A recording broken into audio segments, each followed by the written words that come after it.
puesto, remote control. Ta. La tecnología.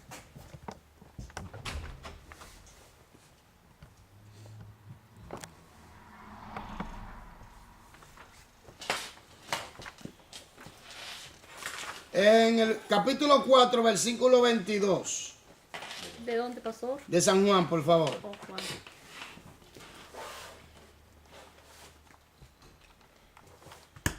Juan, ¿qué, pastor? Capítulo 4, versículo 22. Y ahora observe esto para que usted ponga atención a él. Dios le bendiga, siervo. 22. ¿Qué dice? Vosotros adoráis lo que no sabéis. Nosotros adoramos lo que sabemos, porque la salvación viene de los judíos. Esa frase, la salvación viene de los judíos. Mucha gente ha malinterpretado eso. Ok, por eso dice que... Han dicho que como la salvación viene de los judíos son salvos. Dice que son salvos, siempre salvos, o algo así. Otros han dicho que la salvación viene de los judíos. Netamente. Sin aclarar bien, explicar qué es lo que Jesús está diciendo. Entonces, si vamos a decir que la salvación viene de los judíos, entonces no viene de Dios. Entonces el pueblo está a nivel Dios, el pueblo a nivel Dios, entonces. ¿A qué se refiere Jesús con la salvación viene de los judíos? Si nos vamos a Génesis 3:15, Adán y Eva eran judíos. Abraham era judío. No, Isaac era judío. no. Israel era judío. ¿Está entendiendo? Entonces, lo que se está hablando de una promesa que Dios le hizo, que a través del pueblo iba a venir la salvación. A través de ese pueblo iba a ser el medio por donde iba a venir. Pero muchos creen y malinterpretan de que la salvación viene de los judíos. Espérate un momento, aclara bien eso. Eso es lo que está diciendo, que por medio de ese pueblo es que iba a venir la salvación. Sí, porque hablando regionalmente, Jesús era judío. ¿Estamos claros? Estamos claros. Pero ahora viene el punto. Cuando tú vas a la genealogía de Jesús. La salvación es Jesucristo. El mismo la salvación. Pero sí que hay que aclarar. El mismo la salvación. Porque ahí es que viene el problema. Sí, Jesús era judío. Es verdad. Pero La salvación era el mismo también. Pero la salvación es Jesús mismo. Eso mismo. Ahora, de que Dios le hizo una promesa que a través de ellos va a venir el Salvador, eso se entiende. Pero hay que aclarar eso. Por eso hay que poner la cosa clara. Por eso los judíos piensan que son como los hijos del pacto. Ya ellos son salvos. No, espérate. Muy bonito. Si no Jesús creen le dijo en bien. Jesús, no son salvos. Jesús le dijo que tienen que arrepentirse, lo declaró pecador igual que todo el mundo. Entonces, cuando dice la salvación viene de los judíos, lo que está hablando es aludiendo a la promesa que Dios le hizo de que iba a venir un Salvador y que se iba a transmitir a través de ese pueblo para todas las naciones, a todo el mundo. En realidad la salvación viene de Dios, hecho hombre. Ahora, cuando vamos a la genealogía de Jesús, allí vemos gente que no son del todo judíos. Gente pagana también. Entonces, así que hay que tener cuidado con eso. Jesús representa a toda la humanidad. De que vino por causa de la promesa y del pacto que se hizo con Abraham. Y primero hay que ir a Génesis 3:15. Que esa fue la primera promesa de salvación que Dios le da a la raza humana. Y Adán y Eva representan la raza humana caída. Y la simiente de la mujer representa al representante que iba a salvar a la raza humana. Cuando Dios escoge a Noé, de Noé, la generación de Noé, ¿entiendes? Después escoge a Abraham. Cuando se escoge a Abraham, se hace el pacto para confirmar ya lo que en Génesis 3:15 lo que se habló, de que iba a haber un Salvador. ¿Entiendes bien? Y Dios escogió a este pueblo para manifestar su gloria. Y vemos como en Tienda Templo y Palacio lo iba preparando todo para manifestar su gloria. Pero hay que entender algo, ellos tienen que arrepentirse como nosotros también. Ya, claro. ¿Está entendiendo?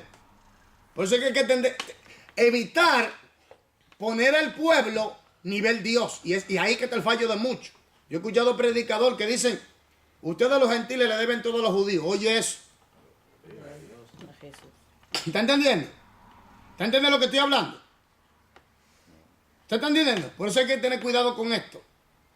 Que Dios bendiga al pueblo, al verdadero pueblo de Dios, al verdadero pueblo judío de Dios, que Dios escogió, que Dios lo va a salvar. Tienen promesas de Dios, sí, también. Y Dios bendiga también a la iglesia de Jesucristo, amén. Que también es pueblo de Dios. Ahora, ¿qué pasa? Que hay que entender algo.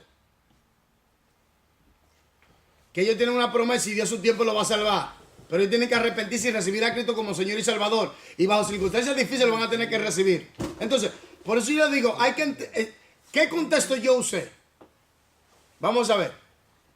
Esa frase, la salvación viene de los judíos. ¿Qué contexto yo usé? ¿Cómo fue? Histórico. Histórico. Me fue la historia allá atrás. Ok. A Génesis 3:15. Oh, ya. ¿Me doy a entender? ¿Me doy a entender? Para entender eso, hay que irse allá atrás y desmantelar todo esto. ¿Entiendes? Porque el nombre judío significa los adoradores, el verdadero adorador de Dios. O el adorador a Dios, sí. El que adora a Dios o el verdadero adorador. Pero ahora viene algo muy importante. Y es que cuando Cristo viene, a Cristo lo rechazan. Yo escucho un rabino decir que si el pueblo judío había aceptado a Jesucristo, se había acabado el mundo ahí mismo. Oye, qué locura. Oye, qué fanatismo hay ahí. Porque es que esa gente no tiene la luz que nosotros tenemos. Ellos conocerán muchas cosas, sí, es verdad. Ya están vendados todavía. Pero todavía tienen su venda. O sea, que viene ahora nada más. Hay gente que piensa en eso. O sea, que eso es lo que... Y hay cristianos porque no entienden las escrituras ni tienen la luz, se meten al judaísmo. Y ahí sí es triste. Ay, sí. Porque cuando tú te metes al judaísmo te desliga de Cristo. Ay, no, lo que... Te vendo otra vez. Me doy a entender que hay bajo el manto, bajo el velo, quiero decir. Entonces, ¿qué pasa? Cristo, como quiera Dios, vuelvo y repito, Adán y Eva representaban a toda la raza humana caída. ¿Me entiendes? Otra cosa que dice, en tu simiente serán benditas todas las naciones de la tierra. Y la simiente es Jesucristo. ¿Me doy a entender? Entonces, esa cosa es muy importante entenderla. Ahora, contexto literario. Vamos a ver. ¿A qué clase de género es, no? Por ejemplo, ¿qué clase de contexto de género es Mateo? Mateo. Sí. Profético, hay una parte, ¿no? Ah, no. Su contenido es mayormente Histórico. histórico. Ya. Ah, pero ahí no hay también como también del Apocalipsis un Sí, poco pero de- mayormente es histórico. El Ah, ya. Apocalipsis ya es otra cosa. Ok, ok. Pero ahora, ¿cuál es el contexto de los hechos?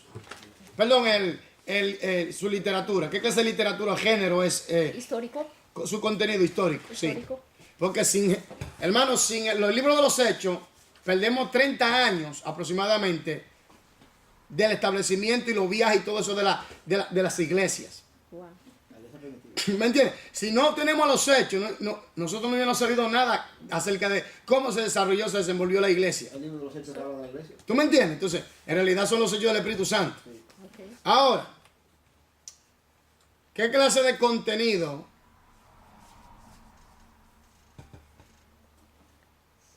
es el libro de Romanos? Romano. Sí.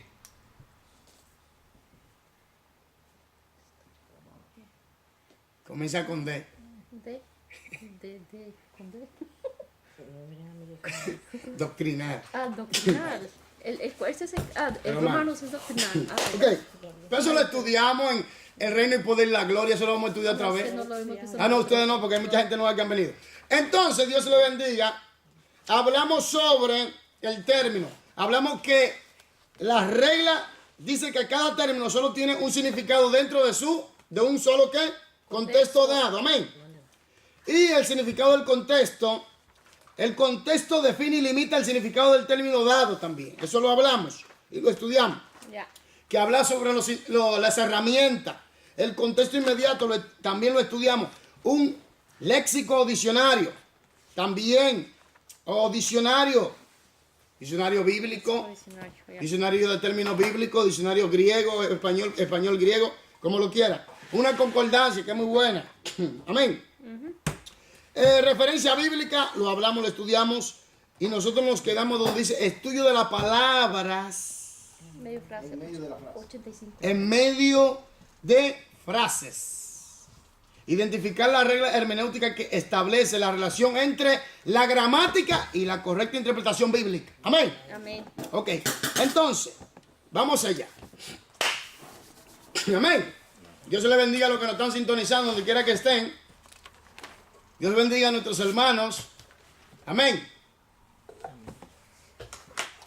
Amén. Amén. Estamos estudiando el libro Principio de Interpretación para que sepa interpretar las escrituras. Para que no saque las escrituras fuera de su contexto como muchos están haciendo. Para que no te engañen. Para que no te metan en el evangelio de la prosperidad, diabólico y satánico, sino que sea libre. Para que no te atraquen de los púlpitos. Para que no te saquen. Para que no te hipnoticen, te hechicen. Para que no te sometan bajo manipulación diabólica y satánica desde los púlpitos, sino que sepa y conozca la verdad de Dios y pueda defenderte. Entonces, como ustedes me dijeron que le leyera el libro, ustedes van a leer. Sí, no, yo soy sencillo, yo no cojo mucha lucha, yo le vamos al ritmo que ustedes puedan entender. Amén. Amén. Amén. Hermana Yorladi, por favor, estudio de palabras en medio de la frase. No, vamos a nuestra hermana. Se siente mal, hermana. Ok, vamos entonces a Yorladi. Bueno. Amén. Estudio de palabras en medio de las frases. Una de las palabras más interesantes del Antiguo Testamento es Yada. De la misma manera en que Yadá. Yadá. De la misma manera que algunas palabras se han formado por hacer eco del sonido que ciertas cosas producen, como las palabras cacarear, susurrar, traqueteo. En otras palabras, es como una forma, por ejemplo, donde usted está profundamente meditando en las escrituras, a tal grado que ya le sale automáticamente expresiones de tan profundo que está meditando en las escrituras. ¿Me doy a entender? Es el sentido de la palabra. Sigamos. La palabra Yadá fue creada para describir los sonidos casi ininteligibles de una persona inmersa en sus pensamientos. En hebreo, estos leves murmullos sonaban como Yada, Yada. Aleluya. La etimología de esta palabra a menudo traducida como meditar, ver Josué 1.8 y Salmo 1.2. Vamos allá, Josué 1.8, que muy poco hoy en día lo están haciendo eso. Josué. Marte. Está muy cerca, ¿no? 1.8. Se veía muy oscuro. Sí, imagínate, no me ven casi. Se ve más oscuro. Sigamos. Josué 1:8. 1.8. ¿Qué dice? Nunca se apartará de ti, de tu boca, este libro de la ley. ¿Qué dice la Biblia? Nunca se apartará de tu boca este libro de la ley. ¿Y por qué se aparta de mucho? Entonces, ¿por qué muchos se apartan de él? Dice, nunca te apartará de tu, oiga, nunca apartará de tu boca este libro de la ley, nunca. Se apartará. Nunca se apartará de tu boca este libro, de tu boca. Quiere decir que te estará meditando. Siga. Sino que de día y de noche meditarás en él. Sino que, De día y de noche. Meditarás sigamos. para que guardes y hagas conforme a todo lo que en él está escrito. Porque entonces harás prosperar tu camino y todo te saldrá Bien. Samuel. Samuel, ahora. Primero que Salmo 1. Salmo 1.2. ¿Qué dice? Sino que en la ley de Jehová está su delicia, y en su ley medita de día y de noche. ¿Dónde está la delicia del hombre de Dios? La ley de En su palabra. ¿Dónde medita de día y de noche? En su palabra. Meditar y leer no es lo mismo. Porque meditar viene cuando tú te metes profundamente en las escrituras. Meditar es cuando tú analizas bien las cosas a profundidad. No es leer simplemente.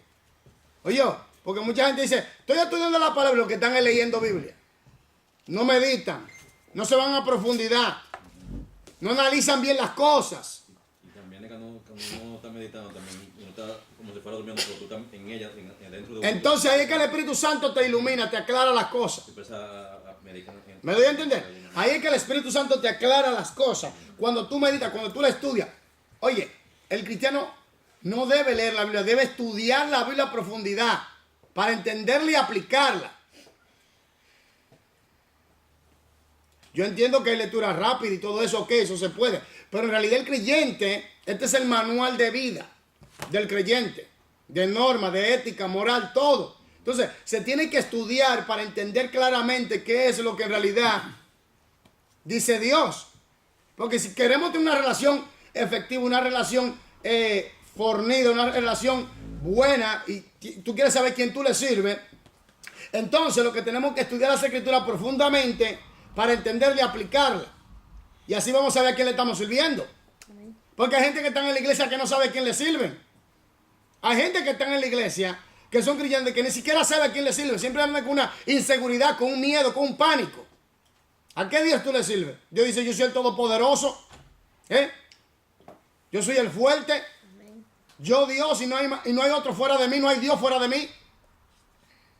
Yo que creo los cielos y la tierra. ¿Habrá algo imposible para mí? Dice Dios. Entonces, se dice todo eso en las Escrituras y la gente tuve con pánico, con miedo cuando viene un problema. Sí, verdad que es fuerte. ¿Me doy a entender? Hay gente que de una vez se paniquean. ¿Dónde está el Dios entonces que tú le crees? ¿Dónde está el Todopoderoso a quien tú le crees entonces? Con miedo, asustado. Y el diablo riéndose. Yo no conozco eso ya. Y el diablo riéndose y dice que cree en Dios. Mira cómo lo tengo ahí jugando con el toy. Mira cómo lo tengo. Jugando con él como si fuera pelota de ping-pong. Y dice que cree en Dios. ¿Y sabe qué hace Dios? Para que tú aprendas. Deja que el diablo te castigue más fuerte todavía. Hasta que tú aprendas. Entonces te metes con Dios de verdad. Entonces Dios te habla. Sí, porque hay gente que Dios tiene que, perdón la expresión, que machacarle un poco para que despierten. Hay gente que Dios necesita machacarle un poquito para que la gente despierte. De verdad, hay gente así. Y hay otros que se meten en la palabra y saben cómo se maneja las armas espirituales. Saben cómo ayudar, cómo orar. Saben cómo evangelizar, cómo buscar a Dios, cómo predicar, cómo enseñar. Esa gente que están preparados en las Escrituras, que por el ejercicio, la práctica, han desarrollado su carácter y conocen cómo lidiar con cuando el diablo se manifiesta, cuando vienen circunstancias difíciles. Ellos saben cómo lidiar porque han practicado, han vivido, se han metido profundamente, entienden el mundo espiritual, entienden las armas que tienen, entienden a qué Dios le están sirviendo, entienden que tienen el poder sobre el diablo, el dominio, entienden el sacrificio de Cristo, lo que significa todo beneficio del sacrificio de Cristo, de la sangre de Cristo, del nombre de Jesús. Ellos entienden eso claramente y cuando el diablo se levanta, cállate diablo en el nombre de Jesús, te apago. Sal corriendo. ¿Me entiendes? Entonces hay gente que no entiende eso. Que de que el diablo dice ¡pum! Andan huyendo. Como si fuera impío. Dice la Biblia, el impío huye sin que nadie lo persiga. Así andan huyendo. Cristiano. ¿Me entiendes? Cristiano. Dice cristiano. Óyeme, Dios aborrece a los cobardes. No van a entrar los cobardes. El hombre de Dios no teme. El Señor es varón de guerra. Oh, varón de guerra, no teme. El Señor le gusta la guerra. Hay gente que dice cristiano. No entiende ni siquiera lo que la Biblia dice. Varón, mira. Oye, tú tienes que meditar día y noche en ella. Para que tú entiendas las cosas. Hay gente, oye esto, hay cristianos que tú no puedes mencionar el diablo. No mientes ese pájaro, tú tienes problema entonces. El diablo es mi enemigo. Jesucristo lo mencionó. Hay gente que se vuelve aquí. El diablo me ataca. ¿Quién es que te ataca a ti? ¿Quién es? No el diablo. Entonces, Hay gente que se vuelve ¿quién es mi enemigo? El diablo es mi enemigo. ¿Quién es que ¿quién es que hace la trama en el segundo cielo y hace enviación? No es el diablo. Ese es mi enemigo. ¿O no? Entonces mucha gente tiene... No miéntese. No, diga cristiano. ¿Y usted le tiene miedo al diablo? Cristiano le tiene miedo al diablo. Entonces, ¿cuál es el poder de Cristo en tu vida entonces? La Biblia dice que Cristo lo derrotó en la cruz del Calvario. Lo venció, lo humilló, lo sometió, Lo esclavizó. lo esclavizó y nos dio el poder a nosotros, la iglesia. Entonces, por eso es que hay cristianos que el diablo juega con ellos. ¿No entienden eso? No menciones ese personaje aquí. Tú estás glorificando al diablo. Dices que glorificando. No, es mi enemigo. ¿Cómo glorificamos? ¿Cuál es el propósito del diablo? Matar, hurtar y destruir. Por eso Jesús dijo, pero yo he venido para darle vida y vida en abundancia. Y para eso apareció el Hijo de Dios, para deshacer las obras del diablo. El Hijo de Dios hace eso y nosotros también, ¿o no? Ese es nuestro enemigo. Entonces mucha gente, mucha iglesia que están predicando prosperidad, que le gusta que le pasen pañito tibio. Esas cositas así, ¿no? Tranquilo. Que amasan el pecado, que lo acarician. No, echarle limón en la llaga para que se sane. Consejos del diablo, ¿no? ¿Me entiendes? Echarle limón en la llaga para que se sane. El limón te pica, pero te sane. ¿Cómo es? ¿Cómo es? Mentiole, no. Es que Mentol. échale ahí donde le pica. Y tú verás que se sana más rápido. Amanece ese quesito. ¿Me entiendes?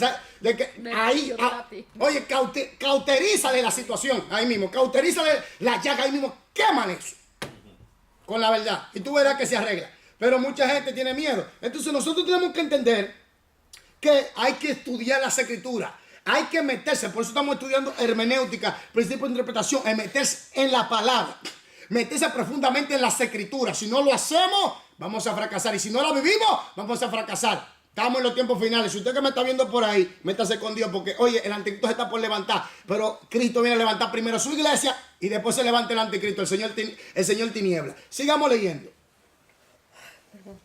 Y viene con toda la furia. Trae a la memoria la imagen de un estudiante bíblico que está tan concentrado que casi inconscientemente menciona los textos y lo que está pensando sobre ellos. Este tipo de meditación bíblica se caracteriza por ahondar profundamente la palabra, examinar a unos detalles más mínimos, Nimios. nimios. Bueno, mínimos en realidad sí. ¿Sí, no? Tal meditación no debe ser confundida con la meditación mística, que exhorta a abandonar el texto y dar rienda suelta a cualquier pensamiento que viene a la mente. ¿Qué es lo que está diciendo? Que no nos salgamos del texto. Si vamos a meditar en el texto conforme a lo que el texto ha enseñado y a profundizar en él. ¿Me voy a entender? Si usted está leyendo Mateo 24, usted tiene que estudiar Mateo 24. Usted no va a estudiar Lamentación. ¿Me voy a entender? O usted no va a estudiar Cantar de los Cantares. Usted está estudiando Mateo 24. Y va a meditar Mateo 24 y va a estudiar a profundidad la situación de Mateo 24 y las palabras de Mateo 24 y su contexto de Mateo 24. ¿Me voy a entender? Entonces, ¿y cuál es el propósito? ¿Y a qué se dirigió Mateo 24? Y todo eso. Eso, usted estudiando Apocalipsis, usted tiene que entender a quién se dirigió. Yo digo siempre, el Apocalipsis es para la iglesia. Y es la última advertencia que Dios le da a la iglesia. De que se prepare, que vive en santidad. Porque Cristo va a levantar su iglesia. Cristo viene, hermano.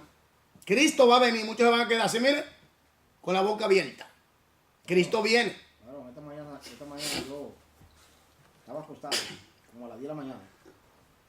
Y yo escuché una voz que me dijo, varón, mire, una voz fuerte me dijo, levántate, porque viene un terremoto que va a morir mucha gente.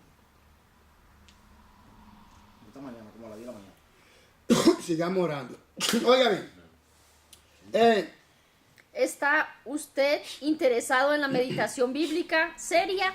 Tal vez le sorprenda saber que una de las ayudas más eficaces para facilitar esta concentración y estudio tan detallados es la gramática, o sea, el estudio de cómo están formadas las palabras y cómo se relacionan unas con otras dentro de las frases. De hecho, una regla fundamental de interpretación establece que el... Páreme ahí. Una regla fundamental. Tenemos reglas. Una de ellas también es que el contexto define el término. El significado del término y define el término. ¿Me entiendes? Ahora, otra regla es ¿cuál?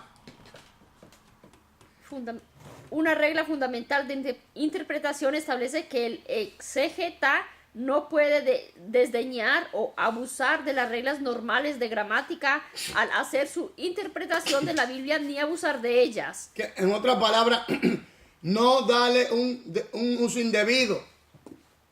Tiene que usarse, por eso dice que no se debe usar rígidamente. Hay que saber malear la situación, saber usar la gramática.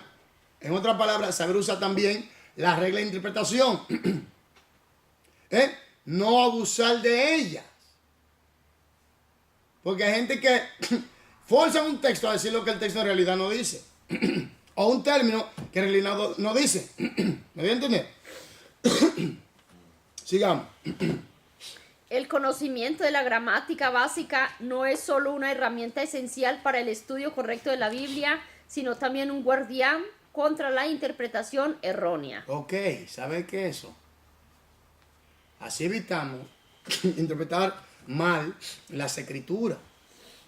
Así evitamos hacer eso. Y lamentablemente, hermano, hoy en día es triste lo que voy a decir, pero viendo la situación actual de la iglesia a nivel mundial es triste. Es triste, porque son pocos los que se están preparando para la venida para el rapto. Para el rapto estoy hablando. ¿Me entiendes? Cristo está a la puerta y ¿qué se está predicando y enseñando? Una falsa prosperidad. Un evangelio totalmente materialista. Vuelvo y repito, se está engañando a la gente, se están hechizando a la gente. Yo le llamo así el grupo, siempre lo voy a decir, el grupo delincuencial de robo, de atraco de los púlpitos. Y el pueblo lo está escuchando. Y por esa causa mucha gente, y usted ha escuchado testimonios, mucha gente no vienen a la iglesia, no van a la iglesia. Porque ven que lo primero que el pastor hable de dinero, en vez de hablar de la preparación de que Cristo viene, de la situación a nivel mundial. Mira cómo está. El sistema político mundial está en bancarrota, por así decirlo. La situación de Francia, la situación de Siria, Rusia, la China con América. La situación política está que arde. Cuando vemos la situación religiosa, vemos cómo en la Navidad abiertamente ya están levantando templos en los Estados Unidos donde se adora al diablo abiertamente ya. ¿Me voy a entender? Iglesias satánicas. En vez de hablarle al pueblo que estamos viendo en las últimas, cómo la inmoralidad está creciendo, cómo la maldad está creciendo, cómo la ideología de género se está diseminando, cómo vemos que las reglas, las leyes que se están implantando hoy son anticristianas, totalmente contra la palabra de Dios. En vez de los pastores, los líderes, preparar al pueblo, decirle al pueblo y enseñarle sobre Apocalipsis, Daniel, sobre todo tema escatológico, a profundidad, fuertemente, lo que están metiendo en la iglesia en prosperidad. Hablar de los juicios que vienen.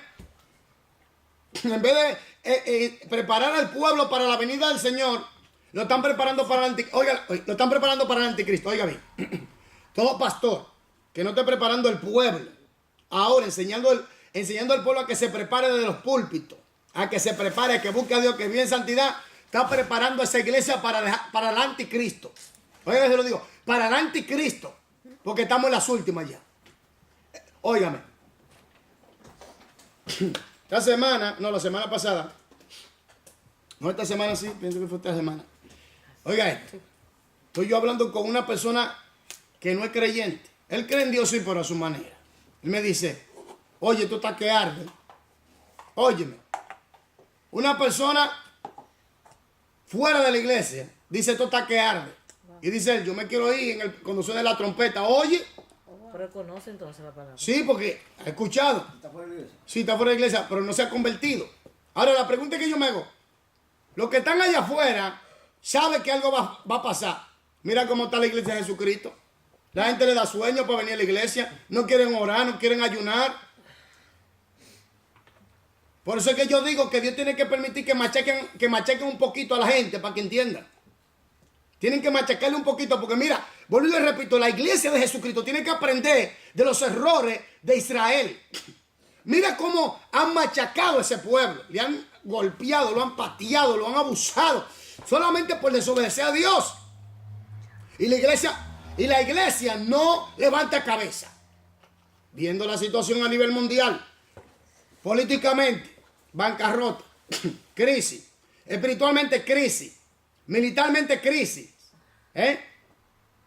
Socialmente, mira cómo están los pueblos, las naciones hoy en día. ¿Tú no ves que es un caos a nivel mundial? Porque quieren implantar el mundo alineado. Y yo les voy a decir, aquí una noticia que leí. En las Naciones Unidas dice un investigador que se está preparando todo para implantar un nuevo método de identificación Y hablando del microchip, dice algo que dijo uno de esos grandes ahí en las Naciones Unidas. Eso ya está preparado, eso viene. De que viene, a nivel mundial. Y la iglesia está durmiendo. Y mucha gente está durmiendo. Y los pastores predicando porque estamos en tiempo de apostasía, de engaño y de error. Y la gente está durmiendo. En vez de estar diciéndole a la gente, prepárese, métase con Dios, deje el pecado, deje la maldad, conságrense, santifíquese, porque Cristo va a venir en cualquier momento suena la trompeta. ¿Y entonces? ¿Eh? ¿Qué tú vas a hacer tú que me estás mirando por ahí? Dime, si te queda. ¿Eh? Que Dios te libre. Si te queda. Señores, el anticristo no va a tener piedad de nadie. Oye, voy y repito, y lo he dicho, el espíritu del anticristo viene del abismo. Con toda esa maldad, y toda esa furia, ira, y odio.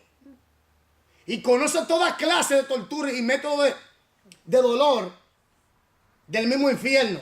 Imagínate tú que se va a aplicar. Hubo un general grande que habló y dijo, no, esto yo lo voy a sacar a la luz. Guillotina. Salones llenos de métodos de tortura. Lo tienen preparado. ¿Qué tú piensas? ¿Eh? ¿Qué tú piensas? Que el que se quede aquí, no, que yo voy a hacer un héroe. Te van a sonar, te van a dar con el cubo del agua. Pastor, Una salsa que te van a dar y te queda aquí abajo. pastor, yo no voy con el problema de los Estados Unidos, que tiene consejo de muerte. No, aquí. Lo que quiero decir es lo siguiente. Hermano, todo está preparado. Solamente lo que tiene que acontecer es que la iglesia sea ¿qué? Arrebatada.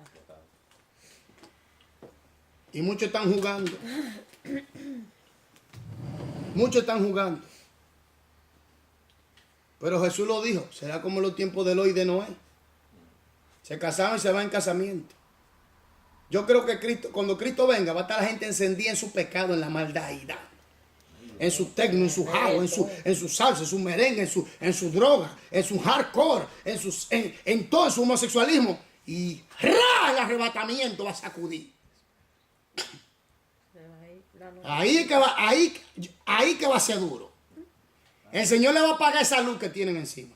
A los que llaman la duro, a los que llaman que se queden mal. Eso es que yo estoy diciendo. Los que me están mirando por ahí, si usted se queda aquí, le van a dar durísimo, lo digo. Óyeme, dice la Biblia en Apocalipsis 13, 7 y 8, que se le dio poder al anticristo para hacer guerra contra los santos y vencerlo. En donde dice que lo quebrantará, lo humillará. ¿Qué le espera a Israel? Las mujeres serán violadas, los hombres serán aniquilados, la mitad de la nación será tomada. El diablo se le va a meter, el anticristo se le va a meter en el templo y dice, ay, yo soy Dios, que hay que adorarme. Imagínate tú. Y el que no adora al anticristo, la muerte.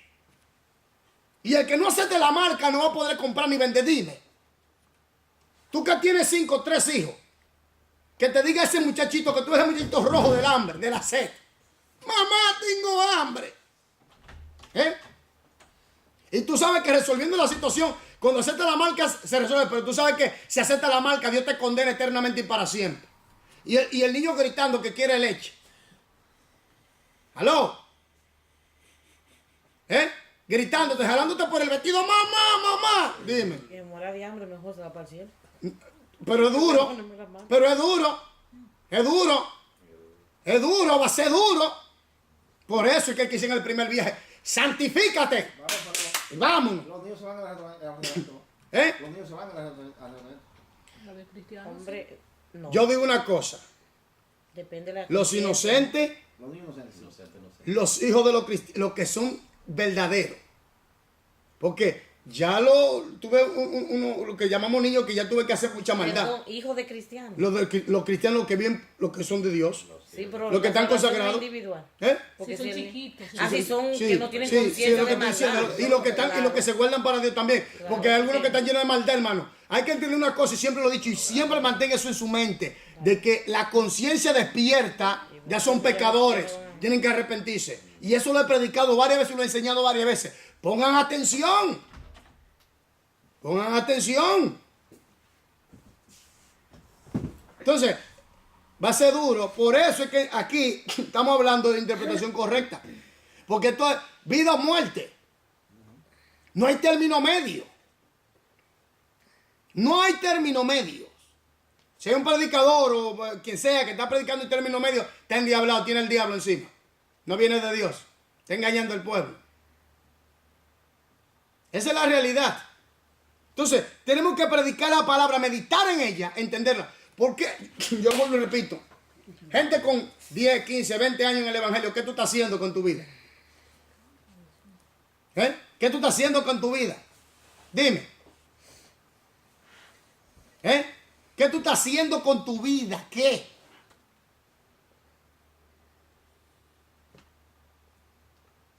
Entonces, tenemos que analizar bien dónde estamos parados. ¿O no? Sigamos. Demos una ojeada a algunos tipos de palabra cuya función es clave dentro de la gramática bíblica. Cuando termine de dar el vistazo, seleccione un pasaje de las Escrituras que recién haya estudiado y observe cómo puede entenderlo. Mucho mejor cuando busca detalles como los que enseguida vamos a describir. 11. Oiga esto. ¿Qué afirmación describe correctamente la forma en que la gramática y la interpretación bíblica están íntimamente vinculadas? ¿Qué afirmación? Aquí tenemos la D.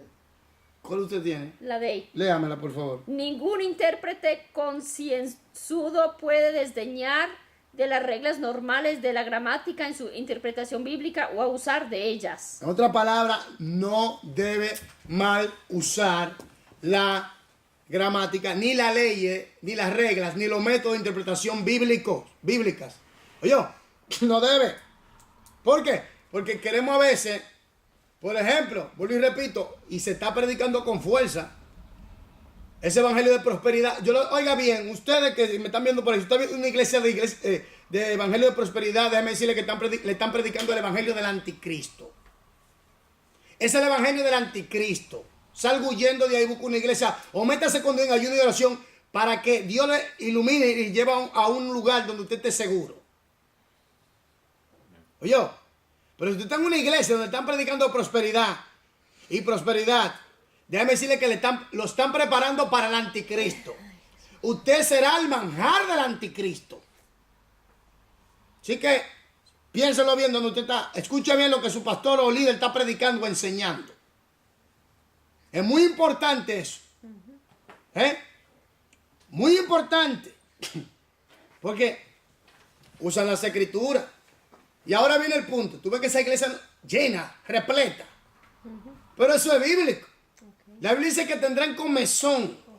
Dejarán de poner atención a la doctrina verdadera de la palabra. Y se irán a las fábulas. Y le va a gustar que esos predicadores, esos maestros le prediquen lo que ellos quieren oír, no lo que necesitan oír. Porque Jesús le decía a la gente lo que necesitaban oír. ¿Me doy a entender? Porque, vamos al grano. ¿Por qué lucha la gente? ¿Por qué? Dinero, fama, poder, ¿qué? Por eso. Por eso que lo dice. Sexo, poder, ¿qué? Alejandro el Grande murió. Los faraones murieron. Los Césares murieron. Toda esa gente murieron. Todos esos grandes están sepultados hoy en día.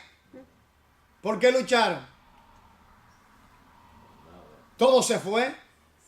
¿De qué le vale al hombre ganarse el mundo entero y perder qué? Su alma. ¿De qué luchan? ¿Por qué está luchando?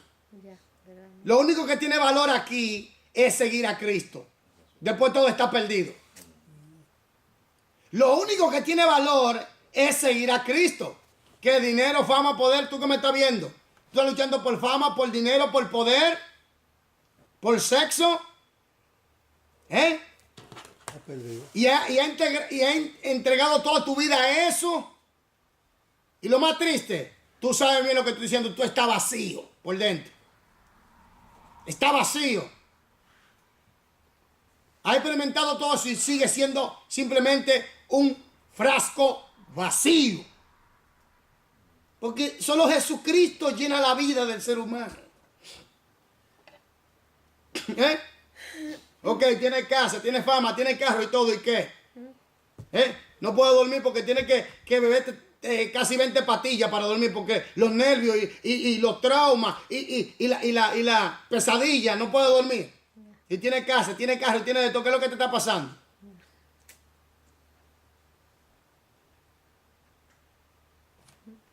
Cosas para quedarse.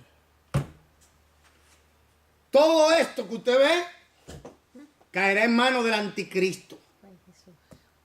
Todo esto. Recordemos que la Biblia dice que Satanás le dio su trono y su poder y gran autoridad. En otras palabras, le entregó el sistema de este mundo al anticristo. ¿Para qué luchas? ¿Por quién luchas? ¿De dónde vienes?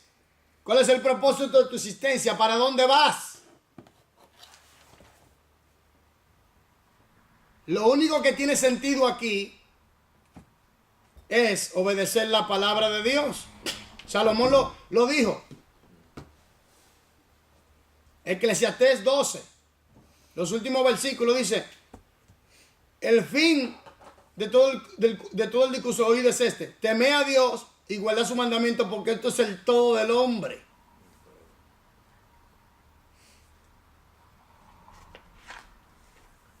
Entonces, si te están predicando mal, te están enseñando mal, dígame, ¿a dónde tú vas a llegar? ¿Sabe qué? Te están educando para el castigo eterno. Te están educando para el infierno. Si te están enseñando mal, si el pastor está mal empleando las escrituras para sacar beneficio, porque lo que quiere es dinero, lo que quiere es que la gente le dé dinero, sacarle dinero a la gente, déjame decir que te están educando para ir al salón de la tortura que se llama el lago de fuego. Sigamos. Demostrar la importancia del tiempo verbal en la determinación del significado de una frase en un texto dado de las escrituras. Ok, de las escrituras. El tiempo. ¿En qué tiempo está escrito el verbo? Se escribió el verbo. Tiempo pasado, tiempo presente, tiempo futuro. Sigamos. Muy importante eso. Palabras en acción. El estudiar los verbos, palabras en acción de una frase, el tiempo verbal en que una acción toma lugar es lo más importante después de su significado. Es muy importante esto, hermano, porque si el tiempo es futuro, es presente o es pasado. O también presente futuro. Que aquí que entra la profecía de doble dimensión y de 3 dimensiones. Dime, Marte, ¿qué es lo que pasa ahí?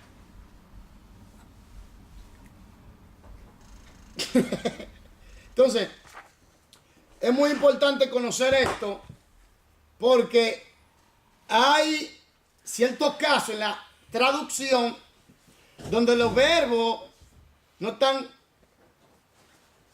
correctamente traducidos en el tiempo, conforme al contexto. Por eso es importante, por eso es que yo le llamo dificultad de traducción. ¿Me entiendes? Dificultad de traducción, eso yo le llamo dificultad de traducción. Por eso es importante siempre analizar el contexto gramatical para evitarse caer en malas interpretaciones. Es importante, hermano, esto.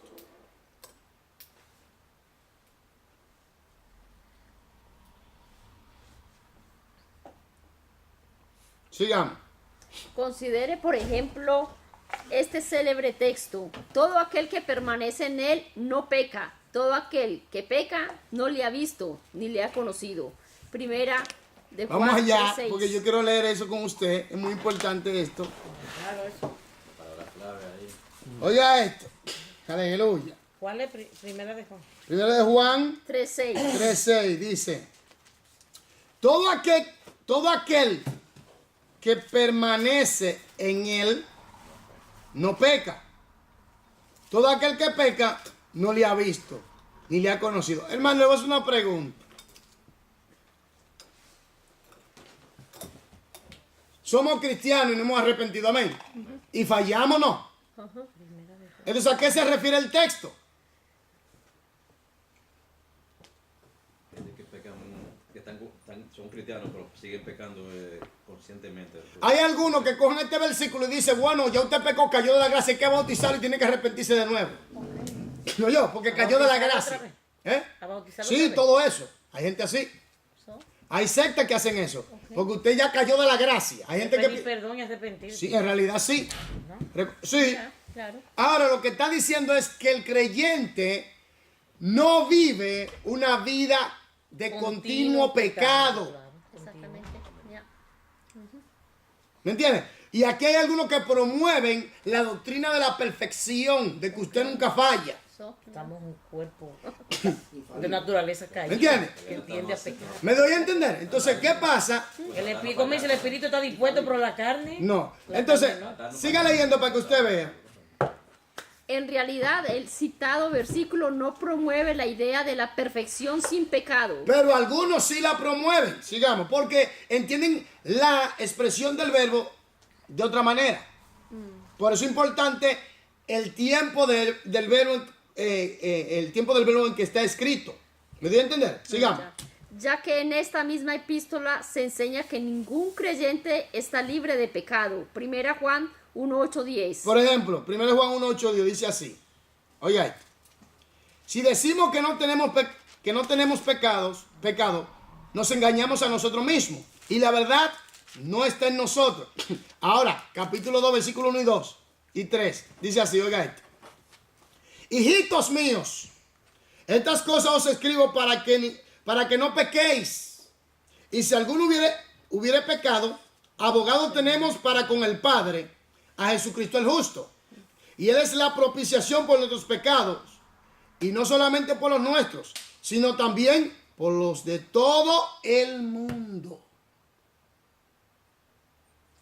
Pero hay personas que también se acogen a ese versículo para pecar. Porque dicen que tienen abogados. No, sí, es verdad. Yo lo he escuchado. Sí, pero ahora también ahí se promueve lo que se llama salvo siempre salvo. Porque si yo peco deliberadamente, ¿qué dice? ¿Qué me espera a mí si yo peco deliberadamente? Una horrenda expectación de juicio. Una candela. ¿Me entiendes? Si yo peco, usted que me está mirando por ahí, si usted está pecando deliberadamente, prepárese que Dios lo va a castigar. Hay gente que se agarra de eso. Entonces, Dios le castiga, el que peca deliberadamente, Dios le castiga fuertemente. Fuertemente. El que peca deliberadamente, que después le gusta el pecado y hace maldad y toda esa cosa, y dice que es cristiano, espérate que te va a venir lo tuyo, tarde o temprano Dios te va a castigar. Porque dice que le espera una horrenda expectativa De juicio. de fervor de juicio, y dice, tremenda cosa, terrible cosa cae en manos del Dios vivo. ¿Me dio a entender? Entonces, tenemos que entender que lo que se está refiriendo es que el creyente no vive en una vida continua de pecado. A eso que se refiere. Y si comete un error, abogado tenemos. Para con el Padre Jesucristo el justo. Eso es lo que está diciendo. El Señor dice, si el justo cayere no quedará postrado. ¿Me entiendes? Claro. Entonces, el punto es que no se promueve aquí la vida sin pecado. Lo que se está promoviendo es que nosotros tenemos la perfección, la vida, la perfección. Otra palabra, que tú vivas sin pecado. Porque mucha gente no entiende lo que es arrepentimiento. Arrepentimiento es reconocer tu condición, un cambio de mentalidad, y que tú sabes que si tú cometes un error, tienes que pedir perdón, seguir adelante, pedir perdón.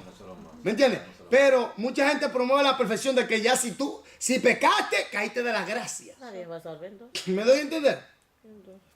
Sigamos. No, porque vaya a estar pensando. Ya que en esta misma epístola se enseña que ningún creyente está libre de pecado.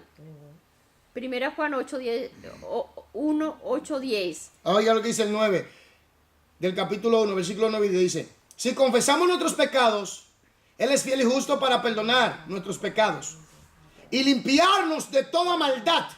Si decimos que no hemos pecado, le hacemos a Él mentiroso y su palabra no está en nosotros. Y su palabra no está en nosotros. Entonces, lo que está diciendo es que si cometemos un error, pidamos perdón y sigamos adelante. ¿Me entiendes? Pero hay ciertas congregaciones que promueven la perfección, donde que si usted peca ya, cayó de la gracia, se apartó de Dios, tiene que arrepentirse y bautizarse de nuevo. Imagínese usted. So. Todo ese proceso. So. Entonces sigamos. y que los creyentes deberían aprovechar el perdón disponible para ellos. Primera Juan 1, 9, 2, 1.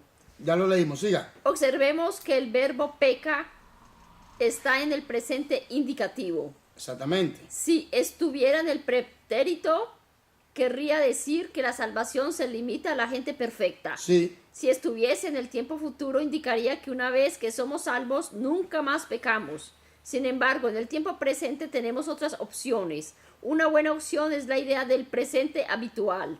Por ejemplo, El presente habitual lo que quiere decir que no es lo que acabo de hace unos cuantos minutos decir, que dije, que si el creyente no continúa una vida continua de pecado, no vive en una vida continua de pecado.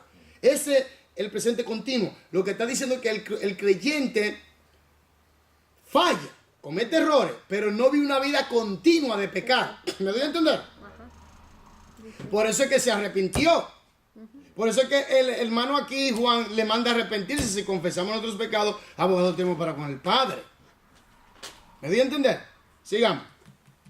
por ejemplo, yo puedo decir que almuerzo todos los días al mediodía. Esto es básicamente cierto, aunque algunas veces puedo comer antes o después de las 12 en punto. En otra palabra, el pecado para el creyente no es una costumbre.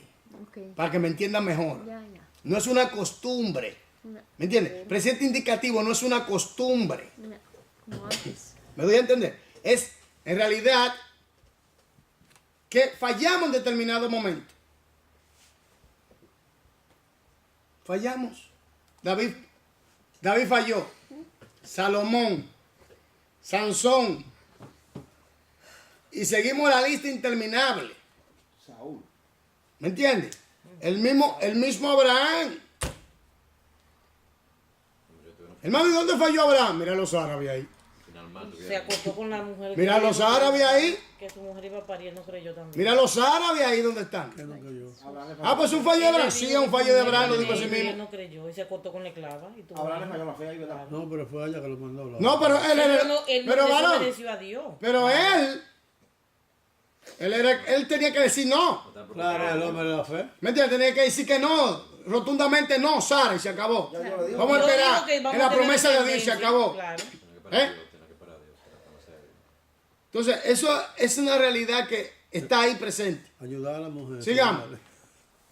Y en ciertas ocasiones puede ser que no coma nada en absoluto, pero habitualmente almuerzo al mediodía con raras excepciones.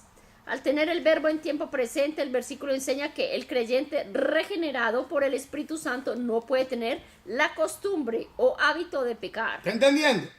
Además, tú vas a luchar. Si tú has nacido de nuevo de verdad, si tú tienes el Espíritu Santo de Dios, si tú te metes con Dios y buscas a Dios, tú vas a luchar para no pecar. Y si en un determinado flaqueo te resbalaste, te levanta y pide perdón y sigue y lucha para no pecar. ¿Me entiendes? Pero si tú te deleitas en el pecado y sigues haciendo lo malo, es fuego que te va a venir tarde o temprano. Te van a quemar. Te van a quemar. Dios es amor, pero Dios es fuego consumidor. Siga, diga.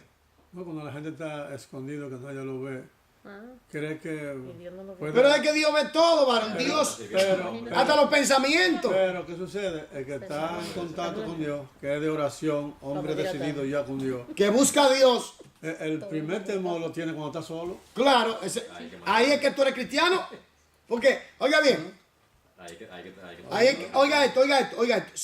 Cuando tú eres verdaderamente creyente, hermano, tú lo que vas a buscar la manera de agradar a Dios en todas las instancias. Una carta leída. Público o no público, ¿qué dice la Biblia? Cuando vayas a orar, Cierra tu puerta. entra en tu recámara, en tu cuarto, cierra la puerta, y tu padre que ve en los secretos, Ay, santo. Te recompensará en público. y tu padre que ve en los secretos, oye, tú que me estás viendo en los secretos, no oíste, en los secretos. ¿Qué dice? ¿Te va a recompensar qué? El público Y también te puede mantener en público. También. ¿Aló? también. ¿Aló? No se quede en vergüenza Que también. todo lo que se hace aquí en este camino tiene que salir a la luz obligado. Si no lo bloquean rápido. ¿Tú me va a salir entiendes? obligatorio. ¿Tú me entiendes? Entonces, por eso es importante una vida consagrada genuinamente al Señor. Eso es lo importante. Por eso yo digo, oiga bien lo que le voy a decir, hermano. No hay una persona que esté un cristiano más seguro cuando usted sabe que usted anda con Dios, usted sabe cómo usted está con Dios, usted camina con Dios, puede hablar el diablo lo que sea a través de quien sea, usted sabe cómo usted está con Dios. Pueden gritar, pueden decirle lo que sea, pero usted sabe cómo usted está con Dios. Y lo importante es su relación con Dios. Por eso yo prediqué un mensaje que nadie se mete en tu relación con Dios. No, tu relación entre Dios y usted, hermano, eso es sagrado. Eso es sagrado. ¿Me entiendes? Y si usted anda en una genuina comunión con Dios, puede gritar el diablo, puede levantarse quien sea, el carnal, el diabólico, el infernal, el tenebroso, el que tiene la mente corrompida, el satánico, el endiablado, el endemoniado, puede decir lo que quiera, pero usted sabe cómo usted está. Tengo autoridad. ¿Me doy a entender? Y cuando tú no le pones oído a esa gente, porque yo tengo una cosa clara, siempre va a haber un crítico, siempre. Siempre va a haber un chismoso, siempre. Siempre va a haber alguien que se va a levantar. Siempre va a haber un chismoso, un crítico, un que uno no está de acuerdo. Dime, si a Jesús le hicieron, Jesús dijo, si a mí me hicieron, ¿qué no le van a decir a ustedes? Si de mí hablaron, díganme. Era ver seguro, dijeron. ¿Verdad? Entonces, ¿qué pasa? Que siempre va a haber gente chismoso, criticones, siempre, difamadores, siempre van a haber esa gente. Le decían a Jesús que tenía demonios. ¿Me entiendes? En la iglesia, fuera de la iglesia, siempre van a haber gente endiablada. Por eso sí, esa gente Dios le va a dar su merecido tarde o temprano. ¿Me entiendes? Pero siempre va a haber. Pero cuando tú andas con Dios, cuando tú vives con tu relación con Dios, no importa lo que el diablo diga. No importa. Amén. Amén. Entonces dice que, para terminar, Puede tropezar, caer ocasionalmente y necesitar arrepentirse, pero esta no es su costumbre. Ver 1 Juan 9, 2, 1. primero de Juan o primero de Pedro, ¿cómo es? No, 1 Juan 1, 9, 2, 1. Mírenlo ahí. Primero de Juan 1, 9 y 2, 1. Ahí está, eso lo leímos ya. Ahora váyase a Pedro, primero de Pedro, capítulo 4, versículo 6, y ahí, y después hacemos el ejercicio y terminamos, ¿sí? Primera de Pedro Capítulo 4, versículo 6. ¿Qué dice? 4, 6. Sí. Porque por esto también ha sido predicado el evangelio a los muertos, para que sean juzgados en carne según los hombres, pero vivan en espíritu según Dios. ¿Qué clase de muerto? Esa es la frase. Oye bien, porque por esto también ha sido predicado el evangelio a los muertos. ¿Muertos qué? Espiritual. ¿Está hablando de los muertos de la tumba o los muertos espiritual? ¿Cómo es? Muerto espiritual. Ok, ahora vamos a hacer ejercicio. ¿Cuál interpretación es la mejor?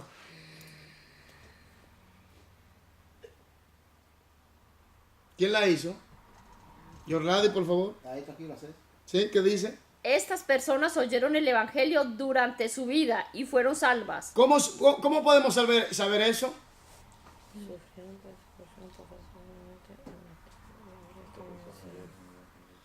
Porque lo persiguieron y no renegaron de la fe.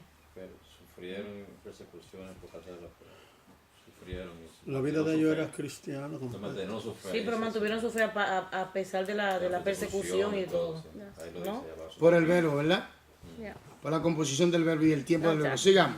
Sigue, termina. Pero sufrieron persecución por causa de su fe, posiblemente el martirio, y ahora están en el cielo. Aleluya. Amén. Amén. Lo que dice que la primera. No. Eso está raro. Oyeron el evangelio del Dios le bendiga a los que nos sintonizan. Si usted no es cristiano, le aconsejo que se arrepiente ahí donde está, que se tire de rodillas y reciba a Cristo como Señor y Salvador. Juan 14:6 dice, Jesucristo dijo, yo soy el camino, la verdad y la vida. Nadie viene al Padre si no es por mí. No es María, no es Mahoma, no es el Buda, no es el Papa, no es ninguno de esos líderes. Es solamente a través de Jesucristo que podemos ser salvos. Porque Él fue que murió y resucitó. Y si usted fue creyente y se apartó de Dios, le aconsejo que se reconcilie con el Señor antes que le venga el juicio de fuego. O antes que la muerte le sorprenda. Porque sería terrible que te muera en esa situación, apartado del Señor. Te espera una doble condenación. Mi consejo es que te reconcilies con el Señor. Y aquel que no conoce a Cristo, tírate de rodillas donde está ahí y te arrepientas. y reciba a Cristo como Señor y Salvador, sea salvo. Que Dios le bendiga, y aquellos que están estudiando la Biblia con nosotros, estudien la profundidad, mediten en ella, entiéndala y aplícala. Porque sin santidad nadie le verá. Que Dios le bendiga y que Dios le guarde. Eso es para usted y también para nosotros. Bendiciones a todos. En el nombre de Jesús. Amén. Como lo escribí yo, un brujo, varón, por el Facebook, un brujo.